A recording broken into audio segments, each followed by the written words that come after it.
ምስ ዘይጥዕሙ ሰባት ብሰላምን ምንባር ዝሕግዙ 4 ምስጢራት።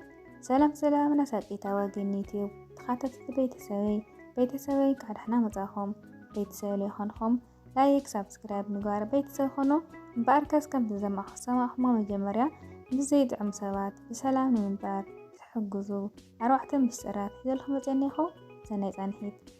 ኣብ ህይወትካ ክትቀርቦም ዘይትኽእል ክትርሕቆም ድማ ዘይፈቕዱልካ ሰባት ኣጋጢሞምካ ይፈልጡ ዶ? ንኣብነት ኣብ ስራሕ፣ ኣብ ጎረቤት ወይ እውን ስድራቤት ብሓንሳብ ሓደ ሰብ ጥራሕ ንምሉእ መዓልትኻ ከበላሽይዋ ይኽእሉ እዮም። ሎሚ ሰላም ልብና ከይሰኣና መዞም ዘይጥዕሙ እንብሎም ሰባት ከመይ ጌርና ብጥበብ ክንነብር ከም ንኽእል 4 ዓበይቲ ነጥብታት ክንርኢና። ቀዳማይ ጠዋዮም ብዛዕባኦም እምበር ብዛዕባኻ ከም ዘይኾነ ተረዳእ። እቲ ምስጢር መብዛሕትኡ ግዜ ሰባት ክሓርቁ፣ ክነቕፉ ወይ ሕማቕ ክዛረቡ ከለዉ እቲ ፀገም ኣብ ውሽጦም ዘሎ ቃንዛ እዩ።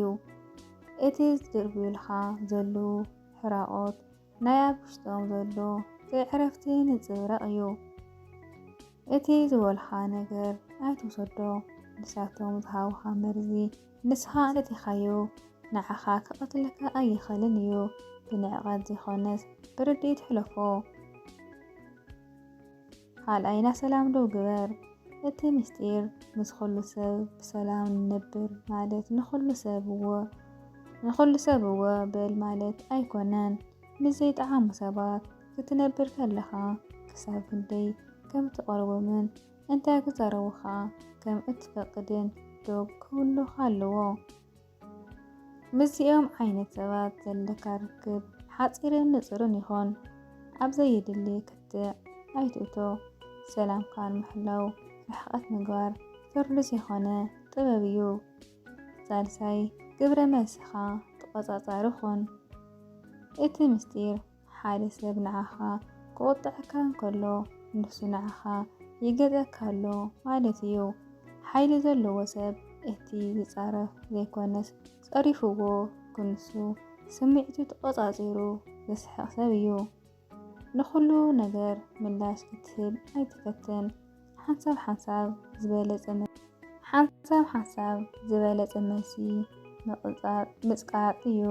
ሰላምካ ካብቶም ንሶም ዝብልዎ ቃላት ንላዕሊ ዋጋ ኣለዎ።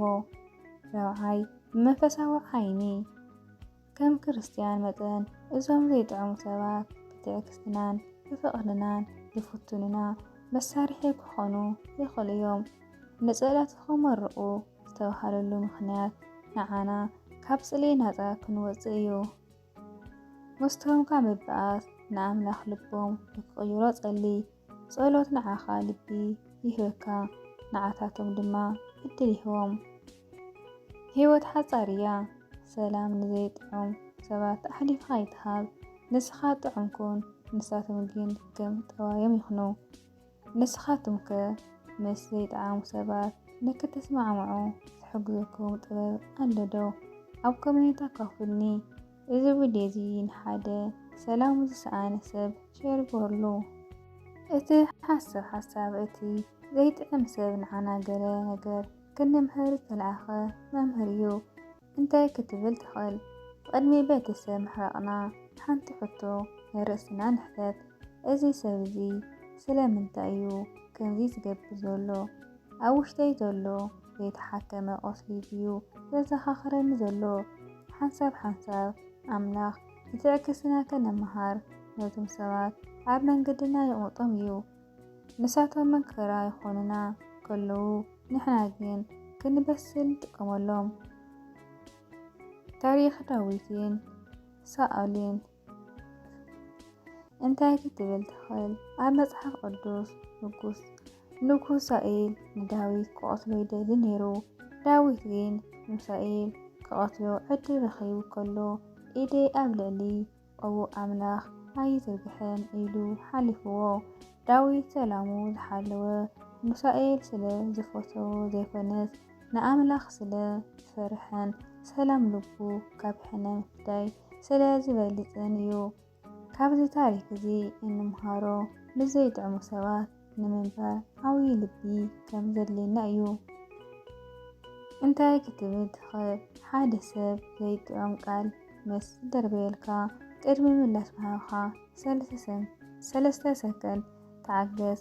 እተን 3 ሰከንድ ኣብ ርሕቐት ናብ ጥበብ ክትሰጋገር ግዜ ይህበካ። ልኦ መርሲ ሕራቆት የዝሕል ሓያል ቃል ግን ባእሲ የባርዕ። ብቁጣ ምላሽ ምሃብ ማለት ነቲ ንሳቶም ዝበልዕዎ ሓዊ ማይ ኣብ ክንዲ ምፍሳስ ነቲ ነዳዲ ከምውሳኽ እዩ። ኣብ ህይወትና ኩሉ ግዜ ንዝጠዓመና ሰባት ጥራሕ ክንነብር ኣይንኽእልን ኢና። ኣብ ስራሕ፣ ኣብ ጎረቤት ወይ እውን ኣብ ውሽጢ ስድራቤት ሰላም ልብና ዝዘርጉ ዘይጥዕሙ እንብሎም ሰባት የጋጥሙና እዮም። እሞኸ ሰላም ልብና ከይሰኣና ስምዒትና ከይተጎድአ ከመይ ጌርና ምዚኦም ሰባት ክንነብር ንኽእል? ሎሚ ኣብዛ ቪድዮ እዚኣ ነዚ ዓብዪ ጉድሆ ነዚ ንምስጋር ዝሓጉዝና 4 ዓበይቲ መንፈሳዊ፣ ስነልቦናዊ፣ ሚስጥራዊ ርኢና ነርና። እዚ ቪድዮ ክትረኽብዎ ትኽእሉ ነጥብታት: ቀዳማይ ጠባዮም ብዛዕባኦም እዩ። ስለምንታይ እዩ ሰብ ሕማቕ ዝዛረብ? ነቲ መርዚ ንከይትሰትዮ ዝሕግዝ ጥበብ።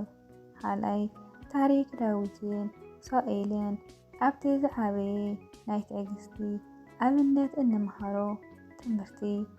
ሳልሳይ እታ ናይ ከመይ ጌርና ግብረ መልሲ ንቆፃፀር። ራብዓይ ናይ ሰላም ዶብ መዓዝ እዩ ርሕቐት ምግባር ዝፈቕዶ? ኣብ ህይወትና ሰላም ንክንመልእ ሰላምና ድማ ኣብ ኢድ ካልኦት ንከይወድቕ እዚ ትምህርቲ እዚ ዓብዪ ሓገዝ ክኾነኩም ተስፋ ይገብር። ንስኻትኩም ምስ ከበድቲ ሰባት ንምንባር ዝትጥቀሙሉ መንገዲ ኣሎ ዶ? ኣብ ኮሜንት ኣካፍሉኒ። እዚ ቪድዮ ንሓደ ሰላሙ ዝሰኣነ ሰብ ክበፅሕ ላይክ ክትገብሩ ሼር ክትገብሩን ኣይትረስዑ። ንዝያዳ ትምህርቲ ቻናል ሳብስክራይብ ገበሩ። ሻብ ካሊእ ዝመፅእ ስሰናዩ ተጥዕሙ ንዓኹም ኩራት ቤተሰበይ። ናሎማዓንቲ ቪድዮ እዚ ይመስል ነይሩ። ፈቲኹማ ክትኾኑ ብዓትምለ ተስፋየ። ካብ መጨረሻ ርኢኹም ኣስተያየትኹምን ርእይቶኹምን ኣብ ኮሜንት ሕልጉለይ። ነቀፌታ ይኹን ካሊእ ነገር ንክቕበል ዝግጁ እየ። ክሻብ ካሊእ ዝመፅእ ስሰናይ ንዓኹም።